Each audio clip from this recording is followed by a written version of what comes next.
Hello friends, IQ point में आपका स्वागत है। और आज हम लोग इंटीग्रेशन का सेकंड पार्ट देखते हैं। ठीक है, उसके आगे तो कुछ फार्मूला पहले लिख लेते हैं इंटीग्रेशन का। जैसे integration of sin x dx, integration of sin x क्या होता है? Minus cos x dx। ठीक है, इंटीग्रेशन ऑफ cos x क्या होता है? cos x dx होता है sin x प्लस सी आएगा। ठीक है, sin x plus C. Integration sec square x dx क्या हो जाएगा? tan x plus C. Integration x पे पावर n dx, इसका क्या फॉर्मूला होता है? x पे power n plus 1 by n plus 1। ठीक है, integration e to the power x dx क्या हो जाएगा? e to the power x plus C आएगा। ठीक है, प्लस सी। उसी टाइप से अगर देखें इंटीग्रेशन डिफरेंशिएशन का जस्ट उल्टा होता है, आप देख लेते हैं। जैसे अगर कुछ भी एक पर पावर x dx क्या हो जाएगा? एक पर power x log a plus C. ठीक है, इंटीग्रेशन अगर कांस्टेंट हो, ठीक है, कांस्टेंट सी लिख रहे हैं, सी का मतलब यहाँ पे क्या होगा? कांस्टेंट, और उसका dx निकालेंगे तो हो जाएगा cx। ठीक है, कांस्टेंट में कुछ जुड़ जाएगा, प्लस कांस्टेंट को मान लेते हैं c1। ठीक है, इंटीग्रेशन कांस्टेंट इनटू कोई फंक्शन है। ठीक है, तो इसका क्या होगा? c बाहर हो जाएगा और इंटीग्रेशन निकाल देंगे fx dx का। ठीक है, fx dx का निकाल देंगे, ये फॉर्मूला होता है। ठीक है, तो ये जो sin x cos x sec square, ये तो डिफरेंशिएशन का जस्ट रिवर्स होता है, ये पता होगा, ये भी पता होगा। ठीक है, ये दोनों के बारे में बताते हैं कि कांस्टेंट का इंटीग्रेशन करते हैं, डिफरेंशिएशन करते हैं तो जीरो हो जाता है, इंटीग्रेशन करेंगे तो cx होगा। ठीक है, कांस्टेंट में x मल्टीप्लाई हो जाएगा और कांस्टेंट इनटू फंक्शन रहेगा तो कांस्टेंट बाहर हो जाएगा और फिर फंक्शन को क्या करते हैं? डिफरेंशिएट करते हैं। इस दोनों को बताते हैं आगे। ठीक है, जैसे कि अगर क्वेश्चन दे दे आपको, मान लिया जाए कि क्वेश्चन दे दिया इंटीग्रेट कीजिए 3 sin x dx। ठीक है, इसका इंटीग्रेशन करना है। ठीक है, तो 3 क्या हो जाएगा? कांस्टेंट है और ये फंक्शन है, ये इस पे आधारित है। ठीक है, कांस्टेंट इनटू फंक्शन, और फंक्शन जिस वेरिएबल में होगा उसी वेरिएबल में dx आएगा। ठीक है, यहाँ से क्या हो जाएगा? 3 कांस्टेंट क्या हो जाएगा? बाहर, और इंटीग्रेशन किसका करना है? sin x dx का। जैसे डिफरेंशिएशन में करते थे कांस्टेंट बाहर हो जाता था, इंटीग्रेशन में भी क्या होगा? कांस्टेंट बाहर हो जाएगा और इंटीग्रेशन किसका करेंगे? sin x dx का। ठीक है, तो 3 और sin x का पता है, sin x का क्या होता है? Minus cos x plus c। ठीक है, ये हो जाएगा इसका इंटीग्रेशन। ये तो हो गया जब कांस्टेंट इनटू फंक्शन रहेगा। सिर्फ कांस्टेंट रहेगा तब क्या होगा? ठीक है, जैसे कि मान लीजिए 5 dx, यानी कह रहा है कि 5 का इंटीग्रेशन क्या होगा? 5 का इंटीग्रेशन क्या होगा? तो कांस्टेंट का जब डिफरेंशिएशन करते हैं तो क्या हो जाता है? जीरो हो जाता है, लेकिन इंटीग्रेशन में जीरो नहीं होगा। क्या लिखेंगे? ये हो जाएगा 5 और dx x, यहाँ वेरिएबल क्या है? x है, x मल्टीप्लाई हो जाएगा प्लस c। ठीक है, अब ऐसा क्यों हो रहा है इसको बता देते हैं। जैसे कि मान लिया जाए 5, इसको लिख सकते हैं x to the power 0 dx, क्योंकि x टू दी पावर 0 में क्या होता है? x टू दी पावर 0 1 होता है, यानी कि 5 dx ये। अब यहाँ से कह सकते हैं कि 5 कांस्टेंट बाहर है, इंटीग्रेशन किसका करना है? x to the power 0 dx। अब बताएं x पे पावर n का फॉर्मूला क्या होता है? 5 कांस्टेंट बाहर, x पे पावर n का इंटीग्रेशन क्या होता है? x पे power n plus 1, 0 plus 1 by 0 plus 1 और प्लस c। यहाँ से क्या आ जाएगा? 5 और x पे पावर 0 प्लस 1 कितना हो जाएगा? x, और 0 प्लस 1 बटा 0 आएगा, यानी कि एक x बच जाएगा। x पे पावर 0 प्लस 1 कितना हो जाएगा? x ही हो जाएगा, और 0 प्लस 1 1, जिसको नहीं लिखते हैं क्या हो जाएगा? x पे पावर 1 यानी कि x, तो क्या बनेगा? 5x और प्लस c। वही बोलना चाह रहे हैं कि अगर कांस्टेंट रहेगा तो जिस रिस्पेक्ट में ये इंटीग्रेशन होगा, जो वेरिएबल होगा, यहाँ x वेरिएबल इसलिए dx आया, क्या बन जाएगा? 5x। ठीक है, t वेरिएबल रहेगा तो t हो जाएगा, जो भी वेरिएबल रहेगा। ठीक, यानी कि कांस्टेंट का इंटीग्रेशन करेंगे तो उसमें जिस रिस्पेक्ट में ये इंटीग्रेट करने बोलेगा dx या dt, तो फंक्शन क्या होगा, मल्टीप्लाई हो जाएगा 5x। 5 dx है, यानी कि 5 का इंटीग्रेशन विथ रिस्पेक्ट टू क्या हो जाएगा, dx क्या हो जाएगा 5x। ठीक है, और कांस्टेंट इनटू फंक्शन रहेगा तो कांस्टेंट बाहर हो जाएगा और उस फंक्शन का क्या करेंगे, इंटीग्रेट करेंगे। ठीक है, यहाँ ये याद रखना है कि कांस्टेंट का इंटीग्रेशन जीरो नहीं होगा, डिफरेंशिएशन जीरो होता है, इंटीग्रेशन में फंक्शन मल्टीप्लाई हो जाएगा 5x। ठीक है, ये दो इंपॉर्टेंट है। अब कुछ क्वेश्चंस को पढ़ते हैं, और किस टाइप का क्वेश्चन बन सकता है। ये हो गया कांस्टेंट फंक्शन और कांस्टेंट। आगे पढ़ते हैं, इंटीग्रेशन को सम ऑफ इंटीग्रेशन के रूप में लिख सकते हैं। जैसे डिफरेंशिएशन करते थे बारी बारी, जैसे मान लिया जाए कोई दे दिया कि चलो इंटीग्रेट करो 5 6x² plus cos x dx। ठीक है, इस सम ऑफ इंटीग्रेशन, इसको एक बार इंटीग्रेट करेंगे, इसको अलग इंटीग्रेट करेंगे, इसको अलग करेंगे, सम ऑफ इंटीग्रेशन। यानी कि इसको लिख सकते हैं 5 dx plus 6x² dx plus cos x dx। ठीक है, तो 5 कांस्टेंट है बाहर और dx का इंटीग्रेशन x हो जाएगा, यानी कि कांस्टेंट में x मल्टीप्लाई हो जाएगा, प्लस 6 बाहर x² का क्या हो जाएगा, x to power n plus 1 होता है 3/3 प्लस cos x का क्या हो जाएगा, sin x इंटीग्रेशन होता है, प्लस c लास्ट में लिखते हैं। ठीक है, ये कट जाएगा, यानी कि बन जाएगा 5x plus 2x cube plus sin x plus c। ये इसका इंटीग्रेशन हो गया। ठीक है, 5 कांस्टेंट है तो 5x हो जाएगा, 6x², 6 बाहर x² का इंटीग्रेशन x पे पावर स्क्वायर है तो क्या हो जाएगा, x पे पावर n प्लस 1 लिखे, 2 प्लस 1 3 और बाई 3 आएगा, और cos x का इंटीग्रेशन sin x होता है। ठीक है, लास्ट में प्लस c लिख देंगे। ठीक है, जो कि कांस्टेंट रहेगा। और आगे देखते हैं कुछ क्वेश्चन, बेसिक क्वेश्चन है, डायरेक्ट फार्मूला पे आधारित जो क्वेश्चन पूछा जा सकता है। ठीक है, basic question.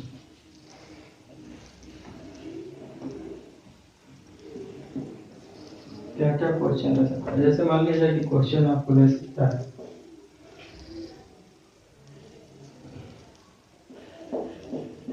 sec² x plus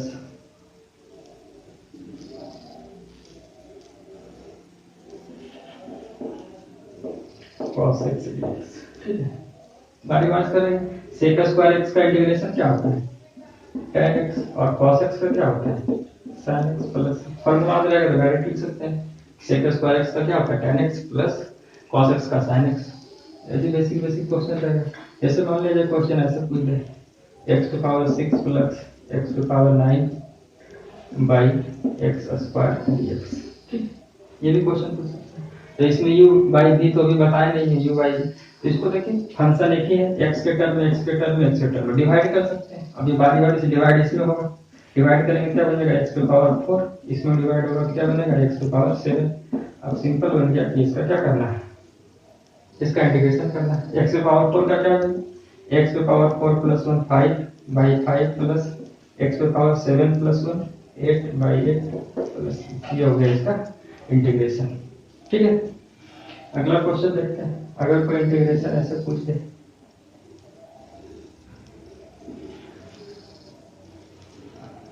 x पे पावर 5/2 3x पे पावर 9/2 dx, ये भी पूछ सकता है। फिर x पे पावर में फॉर्मूला लगेगा, क्या लिखेंगे, x पे पावर 5/2 प्लस 1, नीचे भी लिखेंगे 5/2 प्लस 1 प्लस 3 कांस्टेंट बाहर, x पे पावर n क्या लिखेंगे, x पे पावर 9/2 प्लस 1 बाई, इसको ऐड सब्ट्रैक्ट कर लेंगे। ठीक है, ये बनेगा कितना, x पे पावर, ये बनेगा 2 और कितना हो जाएगा 7/2, और नीचे बन जाएगा आपका 7 और 2 चला जाएगा ऊपर।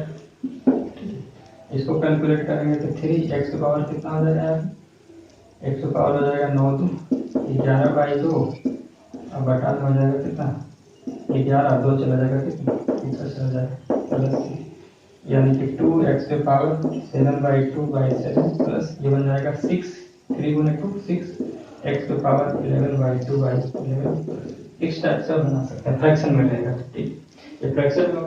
तो शुरुआत में बेसिक जो बुक में दिया है इसी टाइप का क्वेश्चन दिया है, डायरेक्ट फार्मूला दे दिया है, फार्मूला पुट कीजिए आंसर आ जाएगा। जो अगर एनसीईआरटी बुक होगा तो लगभग ये 7.1 होगा, ठीक है, या फिर केसीसीना बुक होगा तो उसमें भी आप देख सकते हैं।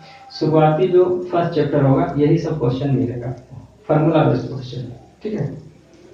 और क्वेश्चन देखते हैं, और क्वेश्चन कुछ बताते हैं, ठीक है।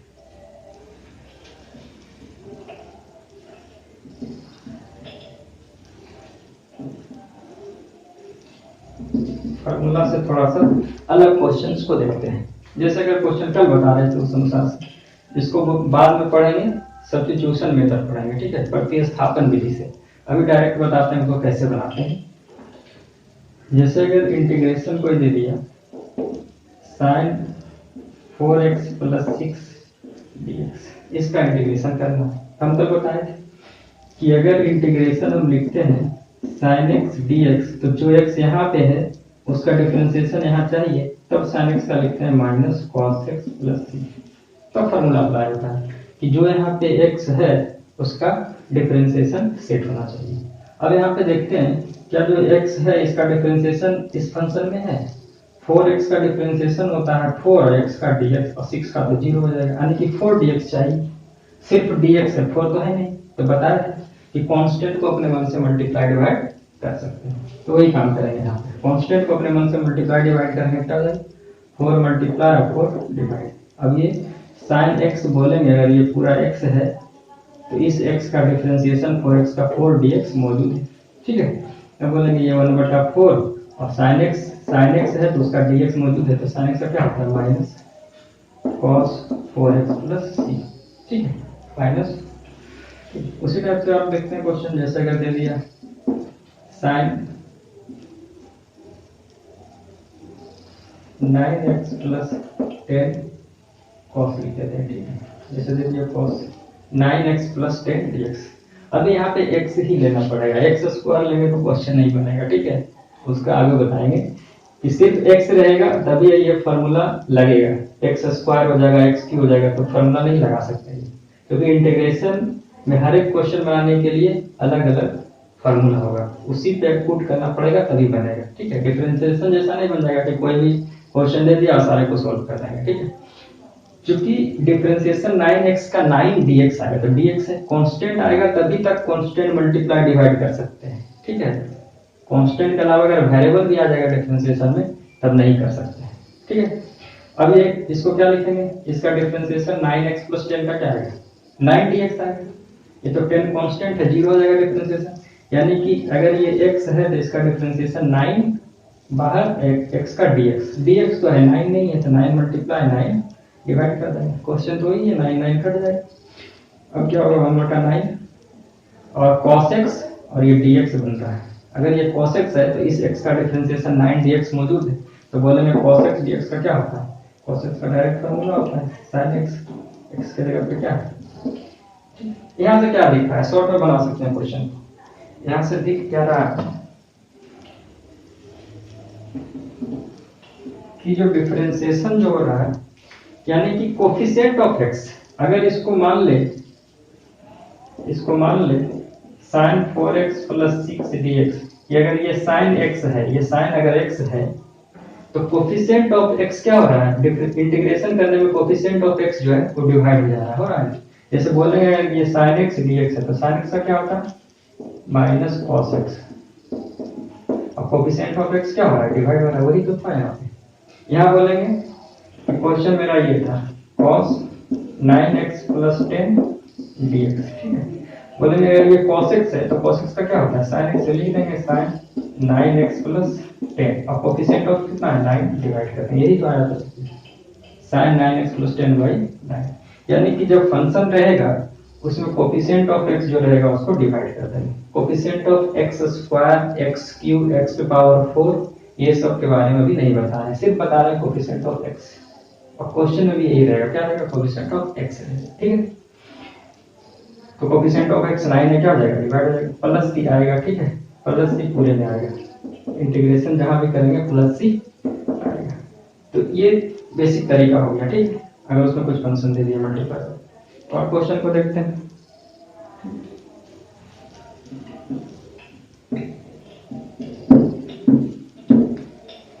और क्वेश्चन को देखते हैं। जैसे अगर दे दिया integration sec square 4x dx, तो बोलेंगे sec square x dx। sec square x का क्या होता है 10x, लिख देंगे।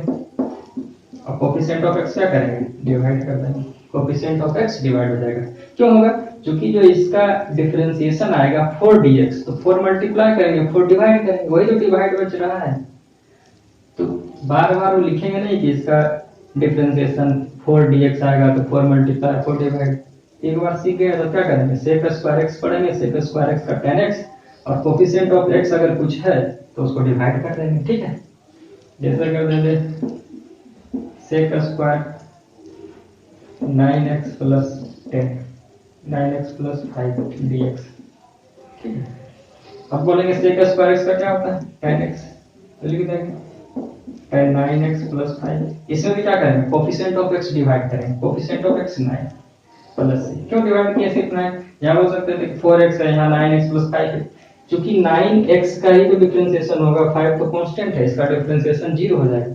अगर इसका डिफरेंशिएशन सेट करने की बात करेंगे तो 9x का 9 और x का dx, 9 की कमी है, 9 मल्टीप्लाई 9 डिवाइड करेंगे तो वही डिवाइड करेंगे, क्या हो जाएगा, डिवाइड हो जाएगा, ठीक है। तो coefficient of x he divide होगा। उसके बाद कांस्टेंट कितना भी उसमें ऐड है सब्ट्रैक्ट है, कोई इफेक्ट नहीं करेगा, क्योंकि उसका डिफरेंशिएशन क्या होता है 0 होता है, ठीक है। तो ये सब बेसिक तरीका है बनाने का, ये तो आपको फर्स्ट चैप्टर में मिल जाएगा। बहुत सारे तो फार्मूला ही मिल जाएगा, कुछ कुछ इनवर्स का भी मिलेगा, sin inverse x, tan inverse x। तो जस्ट जो डिफरेंशिएशन हम पढ़ाए हैं कि sin इनवर्स x का क्या होता है 1/√1/x², जैसे कि इंटीग्रेशन में जस्ट उल्टा हो जाएगा। इनवर्स का भी क्वेश्चन कुछ मिल जाएगा, जैसे कि हम पढ़ाए हैं डिफरेंशिएशन पढ़ाए क्या, sin इनवर्स x dx का क्या होता है 1/√1 - x²। तो इसका इंटीग्रेशन करेंगे, अगर इंटीग्रेशन करना पड़ेगा क्या लिखेंगे, जस्ट उल्टा क्या हो जाएगा sin inverse x plus c। सारा फॉर्मूला ऐसे ही होगा कि 1/√1 - x² dx का ये किसका डिफरेंशिएशन था sin इनवर्स x का। तो अब इसको इंटीग्रेट करेंगे तो sin इनवर्स x देगा, ठीक है। फिर लिखेंगे माइनस लगा देंगे, क्या हो जाएगा cos इनवर्स x का हो जाएगा -1/√1 - x² dx, और क्या हो जाएगा cos inverse x plus cos inverse x का हो जाएगा, ठीक है। तो ये सब फार्मूला जितना भी डिफरेंशिएशन का है जस्ट उसका रिवर्स कर देंगे, क्या बन जाएगा इंटीग्रेशन का फार्मूला हो जाएगा। इसलिए इंटीग्रेशन का पूरा फार्मूला नहीं लिखा है, जो इंपॉर्टेंट था x पे पावर n का इंपॉर्टेंट है, उसमें थोड़ा सा याद रखना है x पे पावर n का। जैसे कि अगर इंटीग्रेशन हम जो किए थे x पे पावर n dx का, तो लिखाए थे x पे पावर n + 1/n + 1 + c। यहाँ पे n जो है n नॉट इक्वल टू -1, ठीक है। n क्या होगा नॉट इक्वल टू -1 होगा, क्यों नहीं होगा बता दें, याद रखना है n नॉट इक्वल टू -1। जब भी डिफरेंशिएशन में पढ़ाए थे x पे पावर n का फार्मूला जो होता है वो सारे वैल्यू के लिए होता है, x फॉर ऑल एलिमेंट, कुछ भी रहे फ्रैक्शन रहे कुछ रहे, ऑल इंटीजर के लिए था। लेकिन यहाँ पे क्या होगा -1 नहीं होगा, -1 छोड़ करके यहाँ पे फ्रैक्शन ले लो, नेगेटिव में फ्रैक्शन ले लो, पॉजिटिव में ले लो, सारे वैल्यू को x पे पावर n इस फॉर्मूला लिख सकते हैं x पे पावर n + 1/n + 1। x पे पावर -1 क्यों नहीं ले सकते उसको समझ लेते हैं। देखो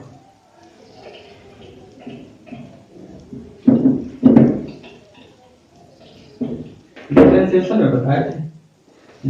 में बताए थे कि अगर डिफरेंशिएशन हो जाए log x dx, बताए थे log x का क्या होता है 1/x होता है, डिफरेंशिएशन होता है log x का 1/x, यानी कि 1/x का इंटीग्रेशन करेंगे तो log x आएगा।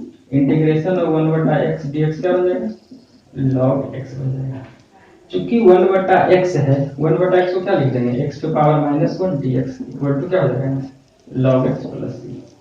1/x dx का एक स्पेशल फार्मूला इंटीग्रेशन में है, 1/x का क्या होता है log x, यानी कि x पे पावर -1 dx को ही लिखते हैं 1/x, यानी कि x पे पावर n -1 होगा, x पे पावर -1 होगा, x पे पावर -1 dx, तो इसके लिए स्पेशल फार्मूला log x है। इसलिए जब भी x पे पावर n इक्वल टू -1 करेंगे तब उसका फार्मूला log x हो जाएगा, इसलिए x पे power n not equal to -1 होगा, ठीक है। फार्मूला x पे पावर n रहेगा, वहां पे -1 नहीं लिख सकते हैं, क्योंकि 1/x के लिए एक स्पेशल फार्मूला है जिसका क्या होता है, log x होता है। ठीक है, तो आज का क्लास यहीं तक रखते हैं, अगला क्लास कल देखा जाएगा। बेसिक बता दिए, बुक से आप बनाइए, एनसीईआरटी हो, केसीसी ना हो या कोई बुक हो, सिंपल फार्मूला से ही फर्स्ट चैप्टर में। ठीक है, तो अगला क्लास जो कल पढ़ेंगे वो पढ़ेंगे सब्स्टिट्यूशन मेथड है। ठीक है, जिसको बोलते हैं प्रतिस्थापन विधि। प्रतिस्थापन विधि, जैसे ये सब क्वेश्चन है उसको प्रतिस्थापन विधि से बना सकते हैं, ये क्वेश्चन जो है, जो कि कल आगे बताएंगे। ठीक है, ओके, थैंक यू।